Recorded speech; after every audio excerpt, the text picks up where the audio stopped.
Ladies and gentlemen, please welcome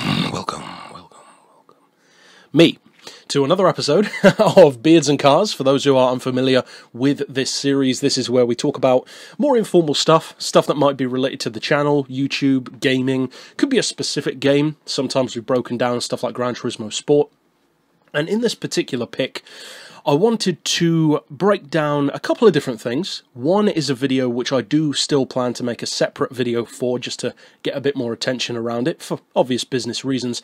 But this, of course, is a forum where we can break down things in a little bit more depth and talk about it a little bit more informally, more of a conversational kind of manner, rather than like a public service announcement kind of thing. And the two particular things that I wanted to discuss in this installment, which might be a slightly shorter one, is in particular two very different things. One is relating to the channel, and one is a discussion point, really, which is an ongoing thing, understandably. It's one of the latest advancements in tech, which is gaining popularity. It's becoming better and better. Of course, you saw from the title, self-driving cars. And of course, you have companies like Tesla, who are leading the market in that kind of thing.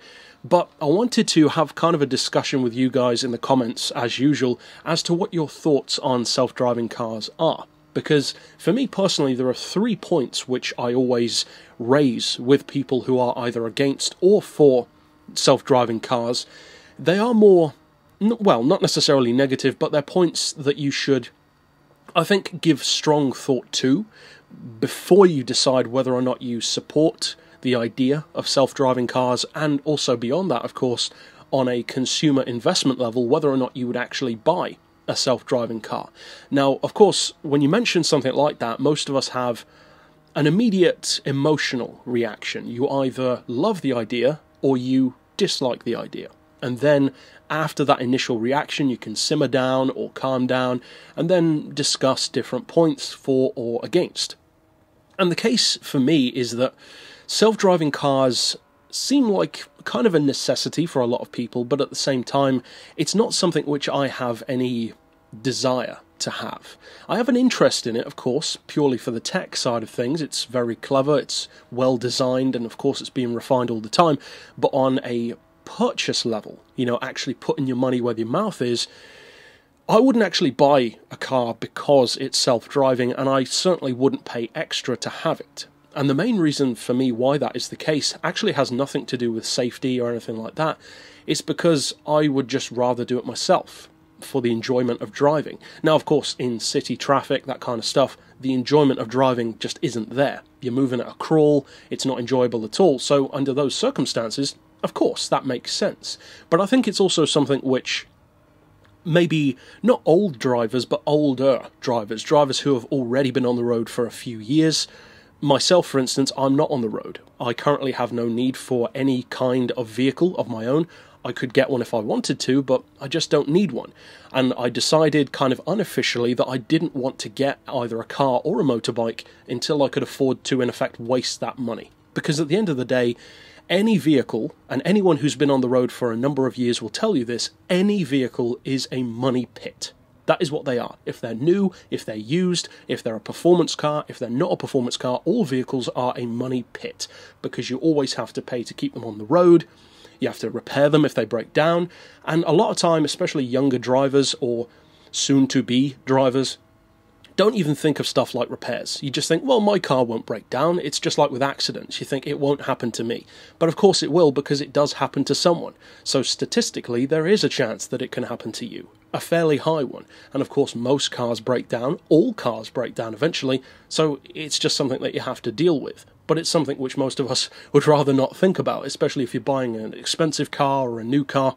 But that's just the way it is, especially these days with the fact that technology, be it consoles for instance. As an example, yesterday I was hoping to upload a review for the Bugatti Chiron on Forza 7. Hopefully I'm going to do that today instead, and the reason why is because I couldn't upload it. The Xbox quite simply would not upload the video. And it got me to thinking about this kind of thing. We're in a current climate of consumer technology in particular where you pay double for half the reliability. That's the way that they just work these days. Everything is less reliable than it used to be. For instance, The chair that I use, I'm sitting on it right now, it's my gaming chair. It's not a gaming chair. I use it because it's a proper chair. And for those who don't know, my chair is over 120 years old. It's a Victorian era armchair. That's what I chose to use as my gaming chair. And the reason why is actually fairly simple. If this chair has already lasted 120 years, well, of course it's going to last more. And I love that. It's a great chair. It's not as big as a modern chair. It doesn't have like the headrest and the armrests and all that like a gaming chair would have, but I don't really need that anyway. Everyone buys gaming chairs, so I'd rather have something different. Plus, if I sat on a gaming chair, I would be feeling that it's going to break. This chair, it just doesn't. It's well made, that's why it's lasted this long.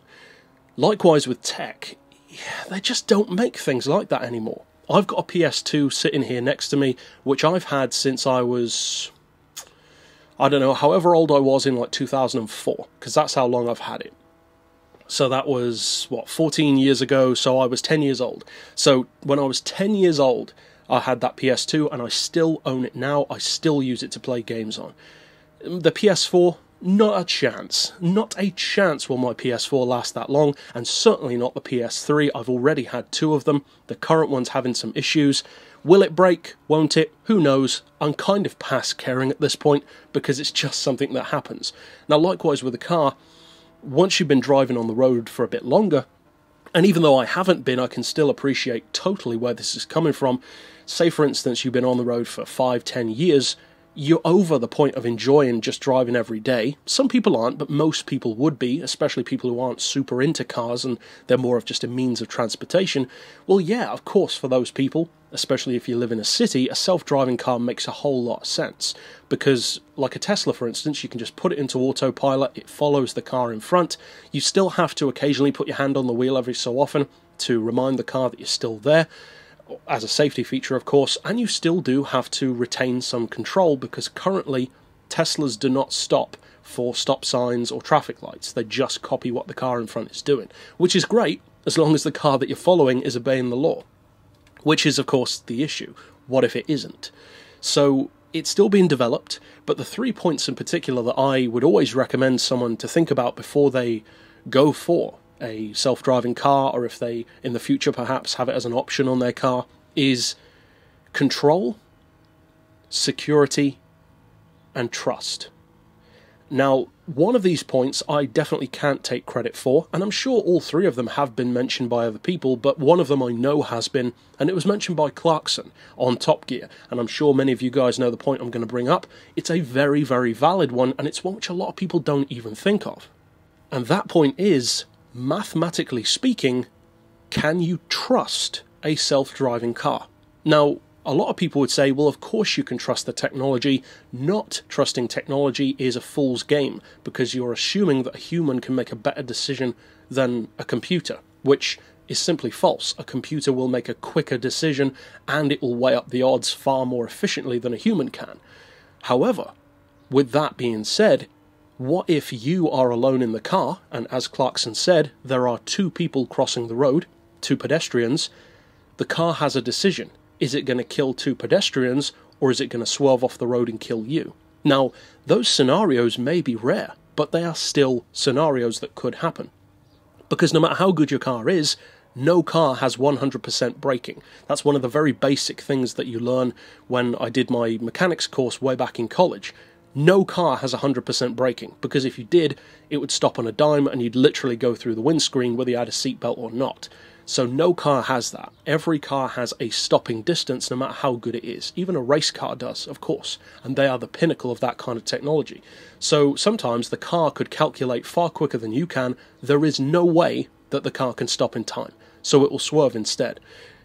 Or will it? So you have to weigh in decisions like that. Do you trust this machine, which at the end of the day was still programmed by people who themselves make mistakes? Look at how many space shuttles have had mishaps, full-on explosions with deaths, and that is supposed to be the pinnacle of technology. And look at that. Look how many crashes there are. Look how many fires there are in races. Look how many cars break down. They're fallible things because they're created by fallible people, no matter how clever it may seem to be. So with that in mind, the car will have to make that decision if necessary. So do you trust the technology to kill you? Because that's really what you're saying. You are putting your life in the car's hands. That's, of course, a personal question for people to answer. And I thought it was a great point that Clarkson raised quite a few years ago now. The second point is one which is more of an issue for me personally, and that is security. Because the car itself, let's say theoretically, if it worked perfectly, let's say it could stop before it hit someone, no matter what the distance was, which of course is an impossibility, but let's just say it could happen. Let's say the car was the equivalent of a superhero, and it could basically do everything. Well, even then, what's the other thing that you have to factor in? Well, hackers. Because no matter how good a security system is, it can be hacked. That's been proven time and time again. The most secure security systems in the world, like the CIA, etc., have still been hacked. And they've been hacked, it would seem, fairly easily by organisations like, what are they called? Anonymous. They don't seem to have much trouble hacking into whatever they want. So to say that they couldn't hack into a Tesla, of course, is a failure of an argument. Of course they could, easily. Now, I'm not saying that they would, but they're not the only hackers in the world. And there are plenty of hackers who, just like people who dislike videos on YouTube, quite literally have nothing better to do. So what's to stop them from being a remote access serial killer and just overriding cars? That has already been the subject of TV shows and movies, and although at the moment it doesn't really work like that, because the car isn't fully automated to that degree, it can, in the future, be a very real issue. For instance, a few years ago, on a totally non-hacker related basis, but still it highlights the dangers, a few Lexus models had that issue where the electronic throttle would not slow down, and you could hear the audio footage of the people before they died trying to slow the car down, and they couldn't. That's scary stuff, because you totally have no control, and that is the third and final point. It's about that control. Are you willing to give up control to a system that is made by fallible people? Because you can convince yourself all day long of how good the technology is, but it's still made by people who make mistakes. And that is not going to change. It's not as if self-driving cars are going to make people smarter. Certainly not. It's the other way around. So I think you have to weigh up all this kind of stuff. Of course, there are benefits. It does make city driving easier. It makes driving in general less stressful, especially if everyone was using it. And of course, once everyone is using it, which is a way, way off, if that theoretically happened right now and everyone was on the road in self-driving cars, let's say the cars did fully self-automate so that you could just sit in the car and it would drive you to work and do everything involved in that, well then, what if you get a glitch? As I said earlier, modern technology is not built to last, so what's to stop the same principle applying to cars? What's to stop it one day doing what my Xbox did yesterday? For no apparent reason, it won't upload a video. What if for no apparent reason, the car won't slow down? So those issues are always going to be there, and that's even if everyone is on the road. So there are plenty of issues, I think, which people who do use self-driving cars would like to maybe avoid or just haven't thought about, but they are very serious issues. So I'd love to get the thoughts of you guys down below. To me, it's something which I have two issues against and one primary issue for. My issue for it is that it makes driving less stressful. That's the whole point. And everything else is kind of secondary to that.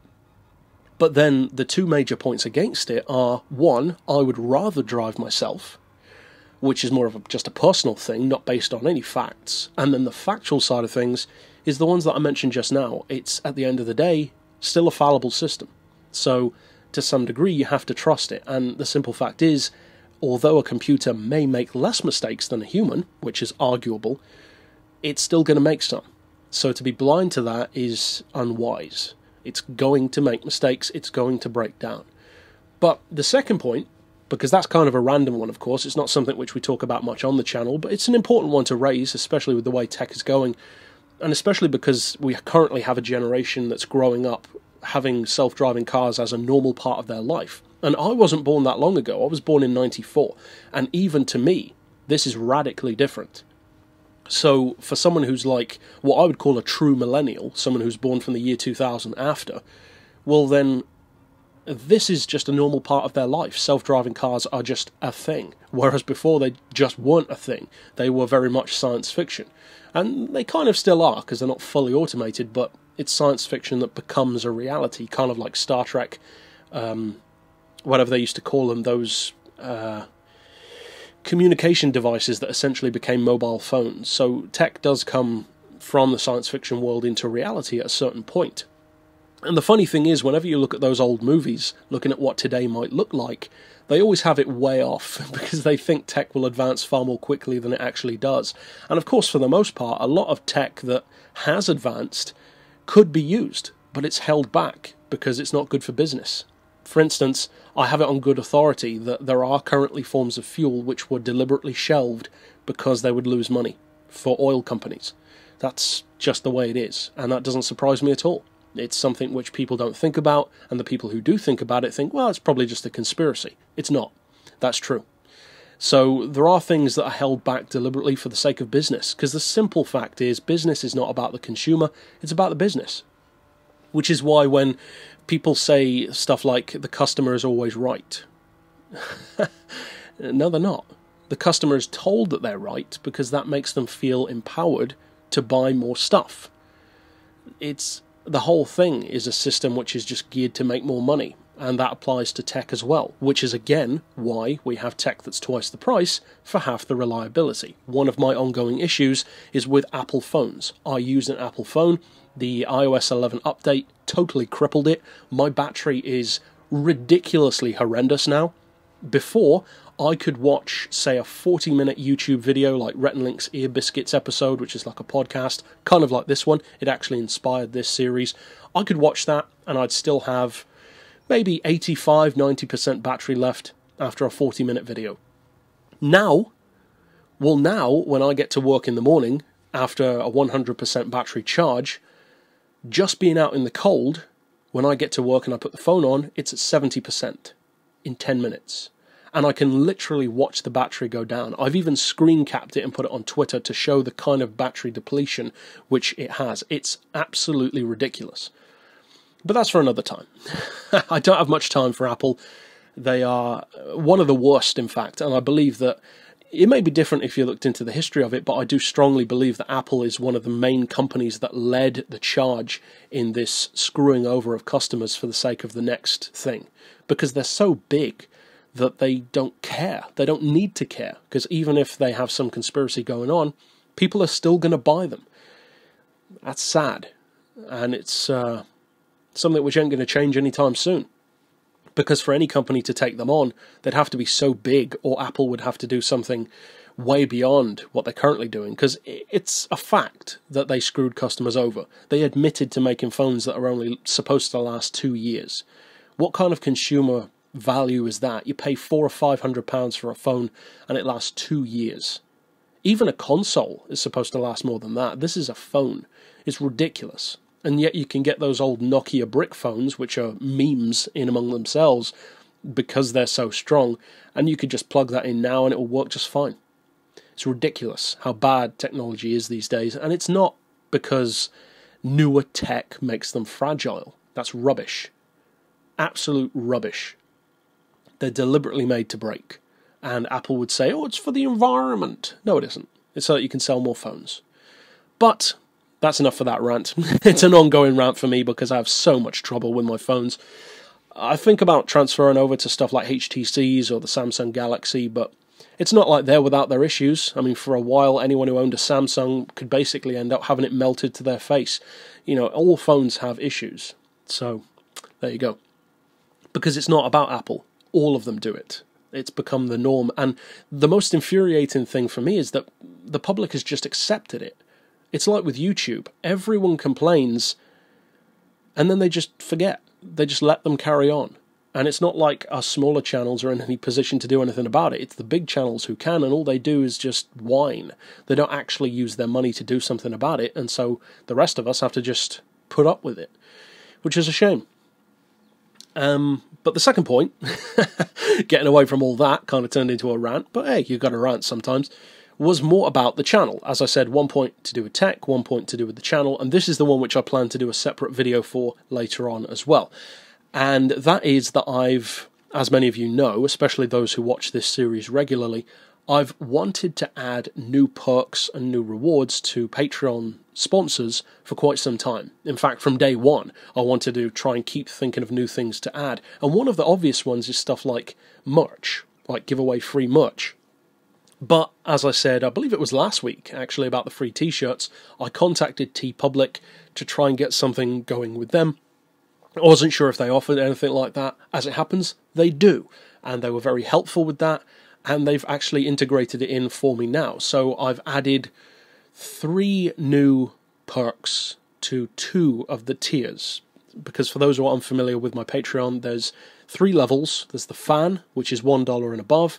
There's Pit Crew, which is $10 and above. And there's VIP, which is $20 and above. We currently have members in all 3 of those categories, all of whom even, I'm very grateful for. You can see all of their names in the description of every video and the credits.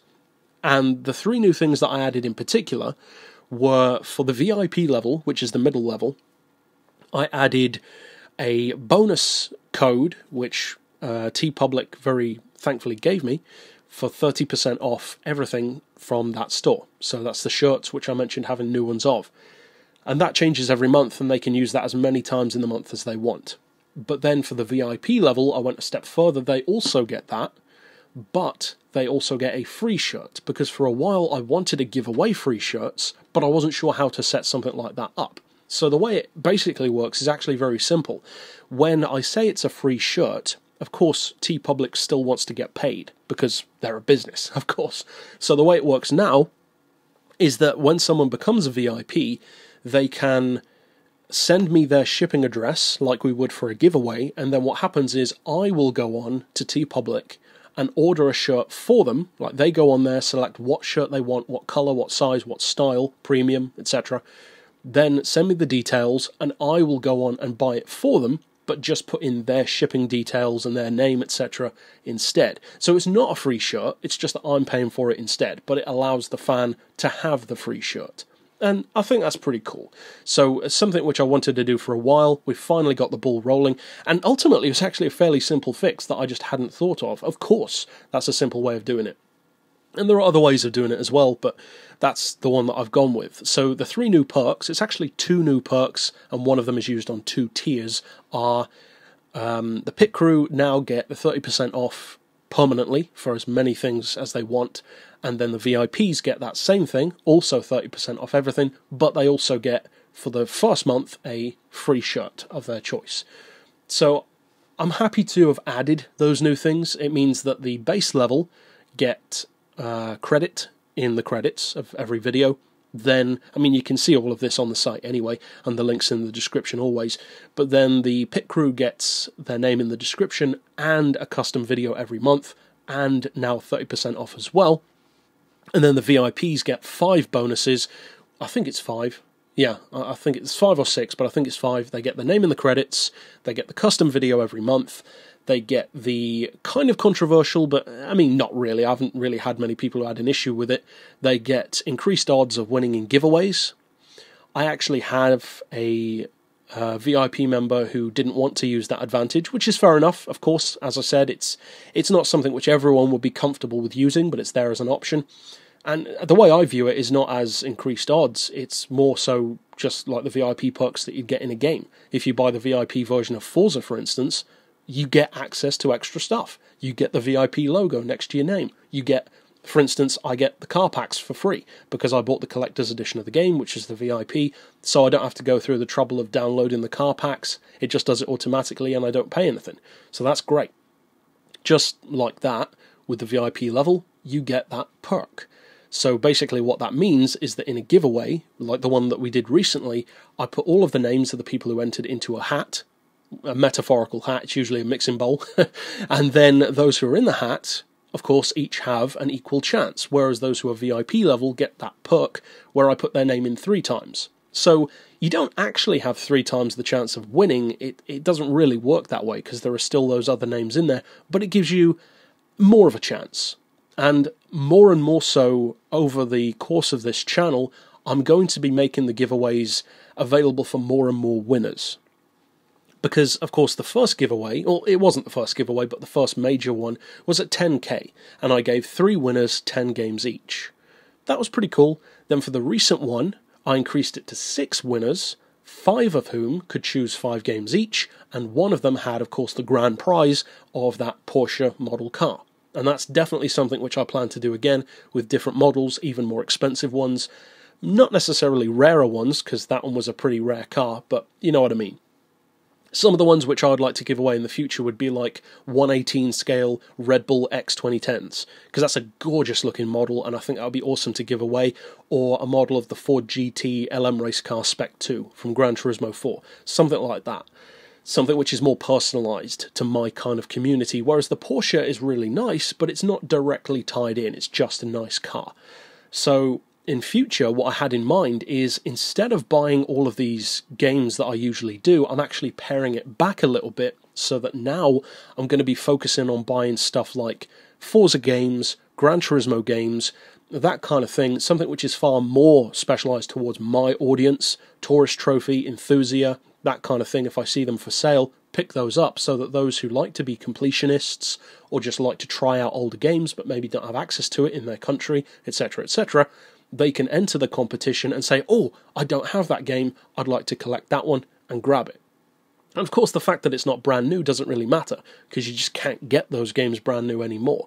So what I was thinking of for the next giveaway, because, you know, as I said, first one was 3 winners, second one was 6 winners. For the next one, what I'm thinking is, instead of doing a huge prize bundle for each winner, so that it can be more inclusive, I was thinking of giving away less games per person, but having more winners. So for instance, maybe 1 or 2 games per person, but then have like 20 winners instead of 6, or 30 winners instead of 6. So it becomes a much, much bigger giveaway to accommodate a lot more people. Because even at that point, I mean, that next giveaway is going to be 20k, and we're not that far off now. The channel's going really well. And of course, the next DLC will probably help with that on Gran Turismo Sport. We're around 16k at the moment, just under. As I said, it's going really well.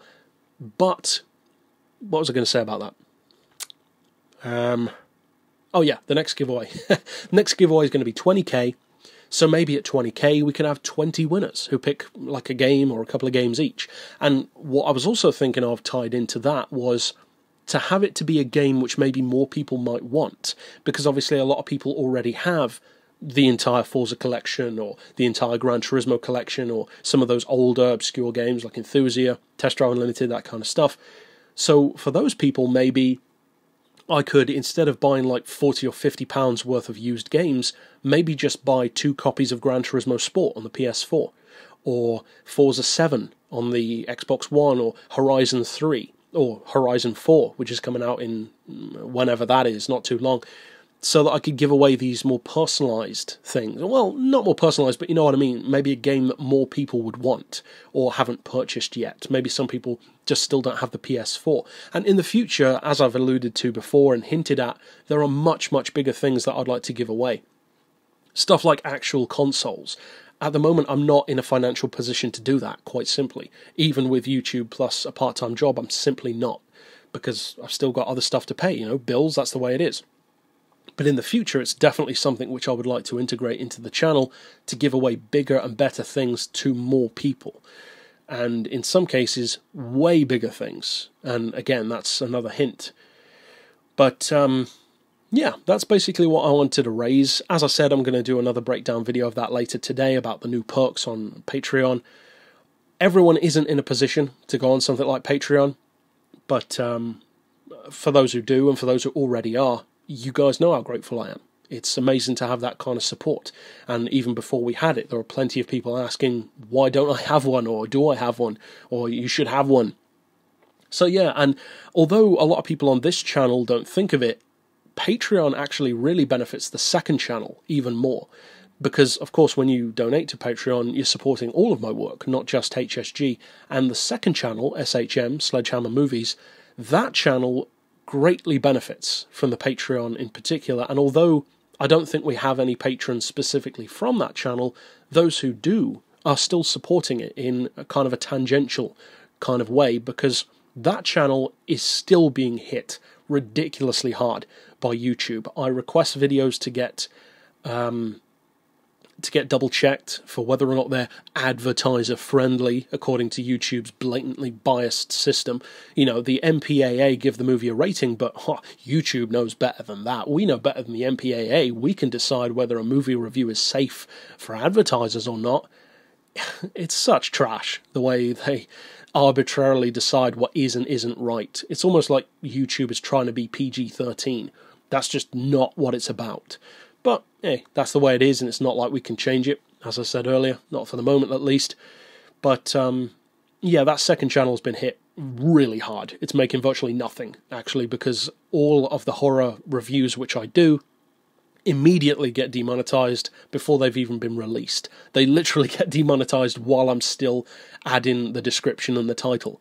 Like, for instance, I released a review of The Human Centipede. I already knew that was going to make nothing, because not a chance is that going to get any adverts. Of course not. If something like the videos that I put out get demonetized, which they still do every day, then of course that second channel is going to get demonetized. If a car review does, then the Human Centipede review doesn't stand a chance.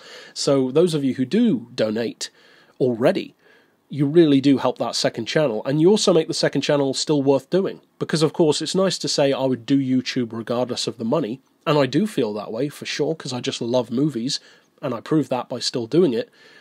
At the same time, of course, it takes time, and we discussed that last week, and when you're putting in as much time as I do, you simply can't put that kind of time in for nothing. So those patrons, those sponsors, part of the HSG crew, they really help, and I'm very grateful to you guys. So, yeah, those are the points that I wanted to cover. The video has actually ended up being a lot longer than I intended it to be, but the rant in the middle probably helped towards that. But, of course, if there are subjects or topics that you guys would like to discuss, you can slap those down in the comments. I always take a look back at those to see which ones are good to talk about. And also, as I said, I appreciate the discussion. I always appreciate new suggestions as well for Patreon even.